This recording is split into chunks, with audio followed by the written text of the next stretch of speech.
yang berkeyakinan bahwa Yesus bukan Tuhan, akan tetapi manusia biasa yang dituruni Roh Kudus, dan bahwa Maria itu bukan ibu Tuhan, akan tetapi cuma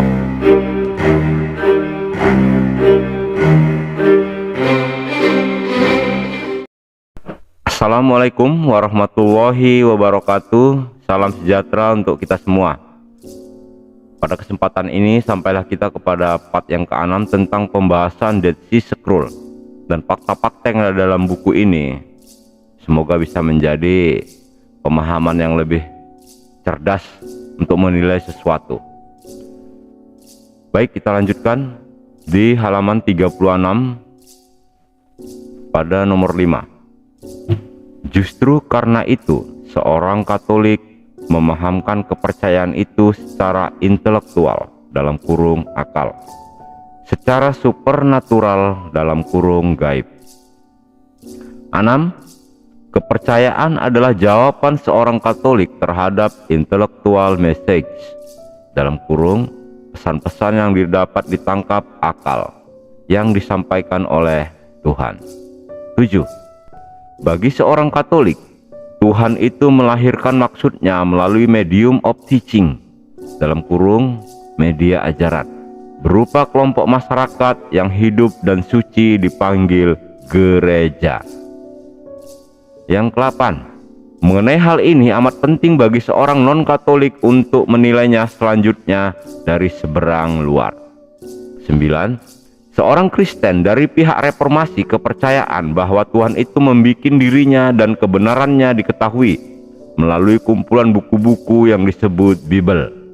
Buku inilah guru yang dan seluruh ajaran lainnya merupakan komentari dalam kurung penafsiran yang mungkin baik dan mungkin jelek.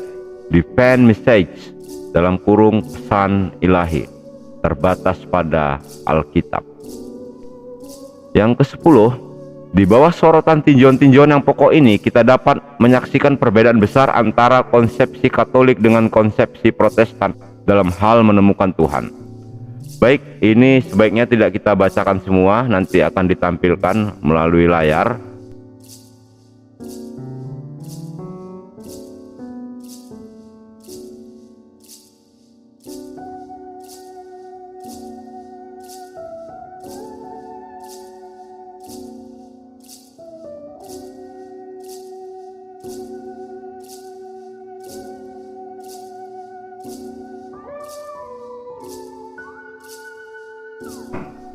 Jadi kita lanjut aja ke beberapa pokok kesimpulan. Sekian uraian Pater Gustav Weigel mengenai sistem teologi dalam gereja Katolik. Uraian ini boleh berupa catatan dalam kurung nihil obstats dari pihak sensor Katolik dan beroleh catatan dalam kurung imprimatur dari pihak Kardinal Spellman, Archbishop of New York, dengan arti uraian ini dapat dinyatakan suatu uraian resmi yang tidak mengandung suatu kekeliruan ataupun kesalahan menurut tilikan gereja Katolik. Dari uraian yang panjang lebar itu dapat ditarik pokok-pokok kesimpulan sebagai berikut. 1. Gereja itu sebuah tubuh hidup, dan di dalam tubuh hidup itu berdiam Roh Kudus untuk menjaga dan melindunginya supaya tetap utuh dan tetap benar, oleh karena tubuh-tubuh itu adalah tubuh Kristus sendiri. 2. Gereja itu diwakili secara mutlak oleh Bishop of Rome dalam kedudukannya sebagai Pope dalam kurung Paus, oleh karena Yesus Kristus telah menyatakan Simon itu adalah Petrus dalam kurung batu karang, tempat berdiri gereja, maka wewenang autentik yang dimiliki Rasul Petrus itu dimiliki pula oleh setiap penggantinya, yaitu setiap Pope atau Paus. Setiap Pope ini beroleh Ruh Kudus, dan justru karena itu setiap Pope ini infallible dalam kurung tidak pernah salah di dalam menetapkan sesuatu kebenaran keagamaan. 3. Gereja itu berada di atas Bible. Nah, ini yang salah. Dan bukan Bible itu berada di atas gereja, karena Bible itu cuma buah dari gereja. Nah, gereja itu perpalingan terakhir, ultimate recourse bagi setiap doktrin dan dogma, hingga pertanyaan yang pertama-tama bagi seorang Katolik bukan apa kata Bible, akan tetapi apa kata gereja. Itulah 4 pokok kesimpulan mengenai sistem teologi dan sumber teologi dalam gereja Katolik. Segala-galanya ditentukan bukan oleh kitab suci yang disebut Bible itu, akan tetapi oleh gereja. Dalam pengertian gereja ini ialah sebuah lembaga pengajaran yang disebut dengan magisterium, dikepalai oleh Pope atau Paus. Tarik napas membacanya. Oke, lanjut. Beberapa pendapat bandingan. Penafsiran tentang kedudukan gereja yang berpangkal pada pengertian Petrus dalam kurung batu karang itu suatu penafsiran yang sudah terlampau dilebih-lebihkan hingga melewati batas pengertian tanggap pikiran dalam kurung premises yang dipergunakan bagi menetapkan kedudukan gereja itu, dan kekuasaan gereja itu banyak mengandung falas atau pemukauan. Untuk dapat memahamkan tesis ini, mari dikemukakan beberapa perbandingan-perbandingan sebagai berikut. 1a. Dinyatakan bahwa perbedaan ajasi antara seorang non-Katolik dengan seorang Katolik, bahwa bagi seorang Katolik itu bukan mestinya dia mempertimbangkan pesan ilahi, akan tetapi mesti rehepes, menerima saja setiap kebenaran keagamaan dikemukakan kepadanya. Lihat angka 93 dan 98 dalam kurung. Di dalam hal ini timbul soal, apakah anggota-anggota magisterium yang bertugas menyelidiki dan merumuskan dan menetapkan setiap kebenaran keagamaan itu terdiri atas orang-orang non-Katolik? B. Jikalau iya, maka alangkah anehnya bahwa doktrin-doktrin dan dogma-dogma dalam gereja Katolik itu ditetapkan oleh orang-orang non-Katolik. Jikalau dalam kurung bukan, maka kenapa anggota-anggota magisterium ini dalam kedudukannya sebagai seorang Katolik itu tidak cuma receives dalam kurung menerima saja sesuatu kebenaran keagamaan itu, akan tetapi sebaliknya constructs dalam kurung menyusun sesuatu doktrin. Dengan begitu, anggota-anggota magisterium ini dalam kedudukannya sebagai seorang Katolik telah melanggar azas utama dalam sistem teologi gereja Katolik. Maksud saya gereja Katolik. 2a. Jikalau pengertian seorang Katolik itu dimaksudkan ialah orang-orang yang berada di luar lapisan bishop dan primate, maka dalam hal ini timbul soal, apakah kemampuan dan kesanggupan menyelidiki sesuatu kebenaran keagamaan itu cuma terbatas pada lapisan bishop dan primat saja? B. Jikalau dalam kurung ya, maka alangkah rendahnya pandangan gereja Katolik terhadap para pengikutnya, sekalipun mereka ini terdiri atas sarjana-sarjana, ahli-ahli pikir, ahli-ahli filsafat, hingga mereka ini semuanya cuma dipanggilkan layman dalam kurung orang awam. C. Jikalau bukan, maka kenapa pihak gereja Katolik menolak dengan sengit setiap pendirian-pendirian yang dikemukakan oleh kalangan lainnya di luar lapisan primat dalam dunia gereja? Oh, makin panas ini keterangan yang tadi. Harap sikapi dengan kepala dingin. Sekian pokok-pokok terutama di dalam pendapat bandingan mengenai sistem teologi dan sumber teologi dalam gereja Katolik.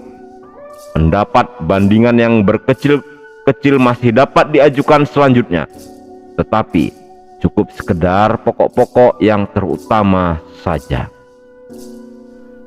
Lanjut kita ke tinjauan umum selanjutnya di dalam buku Dead Sea Scroll ini. Memang fakta-fakta yang ditampilkan buku ini dan hipotesanya ini adalah fakta-fakta yang logika dan disertai fakta-fakta empiris. Maka kita harus memikirkannya dengan bijak dan seksama.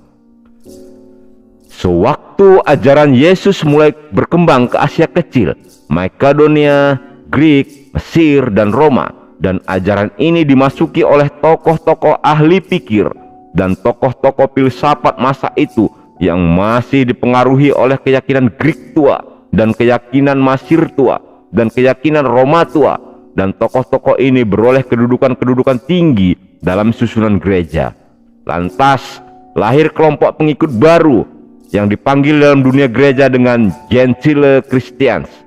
Untuk perbedaan nama terhadap early Christian, yaitu pengikut Yesus yang mula-mula sekali. Karena segala-galanya ditentukan oleh gereja, bukan oleh kitab suci Bible, dan karena rumusan-rumusan dalam Bible itu dipandang simpel dan cuma gereja saja berwenang memperjelas maksud dan pengertian secara eksplisit, dan karena kedudukan tinggi dalam susunan gereja itu sudah diduduki oleh Gentile Christians, maka dapat dipahamkan bahwa ajaran Yesus yang mula-mula itu sudah dimasuki oleh paham-paham baru. Ajaran baru inilah yang dipanggil dalam dunia gereja dengan pagan Christianity, yaitu ajaran Kristen yang sudah dipengaruhi paham-paham pagan, dalam kurung penyembah dewa-dewa. Doktrin-doktrin baru ini sekalipun sudah jauh bergeser dari ajaran Yesus yang mula-mula itu, tetapi tetap dipandang benar oleh karena doktrin-doktrin ini ditetapkan oleh gereja. Menjelang tahun 325 Masehi, berkembang sekian banyak aliran dan paham dalam dunia gereja dan beredar banyak sekali jenis gospel dalam kurung Injil. Akan tetapi, sidang besar Nikai pada tahun tersebut cuma memilih dan mengesahkan 4 Injil saja, dalam kurung Matius, Lukas, Markus, Yahya, mengumumkan Injil-Injil lainnya itu tidak sah, dan melalui wewenang Kaisar Konstantin diperintahkan memusnahkannya, dan barang siapa mengedarkannya dinyatakan heretik, dalam kurung murtad, dan dapat dijatuhi hukuman siksa. 4 Injil yang disahkan ini pun sudah mengalami perubahan dan perbaikan usinya, agar selaras isinya itu dengan kredo, dalam kurung pokok-pokok keyakinan yang ditetapkan berdasarkan suara terbanyak dalam sidang besar Nikai. Semenjak sidang besar Nikai itu, kedudukan Yesus diresmikan sebagai anak Tuhan, dalam kurung Son of God, dan kedudukan Maria diresmikan sebagai ibu Tuhan, Mother of God. Terhadap keduanya ini dibikin patung-patung, dalam kurung ikonus, untuk menghiasi setiap gereja. Cukup luar biasa fakta yang ditampilkan buku ini, membuat kita tersentak dan tersadar. Namun kita hanya membacakan. Naskah tertua yang dimiliki pada masa ini mengenai keempat Injil yang disahkan itu cuma naskah abad keempat, yaitu naskah sesudah sidang besar Nikai. Dan naskah itu pun dalam bahasa Greek, bukan dalam bahasa asli, yaitu bahasa Ibrani. Karena segala-galanya ditentukan oleh gereja, bukan oleh kitab suci Bible, maka penemuan-penemuan apapun juga mengenai naskah-naskah Bible yang lebih tua akan tidak mempunyai arti apapun bagi pihak gereja Katolik.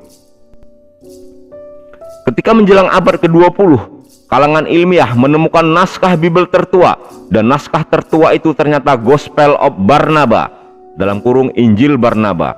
Maka pihak gereja menolaknya dan menyatakan naskah yang dipalsukan oleh tangan-tangan jahil. Lihat Encyclopedia Britannica bagian Barnabas dan Everman Encyclopedia bagian Barnaba. Akan tetapi, mengingat bahwa menjelang tahun 325 Masehi dijumpa suatu aliran besar, dan bahkan aliran ini merupakan tantangan besar dalam sidang besar Nikai, yaitu aliran Bishop Arius, dalam kurung Arianis, yang berkeyakinan bahwa Yesus bukan Tuhan, akan tetapi manusia biasa yang dituruni Rohul Kudus, dan bahwa Maria itu bukan ibu Tuhan, akan tetapi cuma perempuan biasa. Baik, sampai di sini dulu. Kita di halaman 48 atas pembacaan daripada isi buku Dead Sea Scroll karangan Yosef Sop 1967. Semoga isi buku ini bisa menambah sekali lagi wawasan untuk kita semua, agar berpikir jernih, mengambil suatu kesimpulan yang lebih baik dari sebelumnya. Dan buku ini adalah karangan penulis besar. Jadi jangan sangsi atau jangan ragu untuk meyakini fakta-faktanya. Terima kasih. Wassalamualaikum warahmatullahi wabarakatuh. Sampai ketemu di part ke-7 yang lebih mencekam dalam hal situasi-situasi mengenai Dead Sea Scroll yang ditemukan di Gua Biara Qumran. Terima kasih.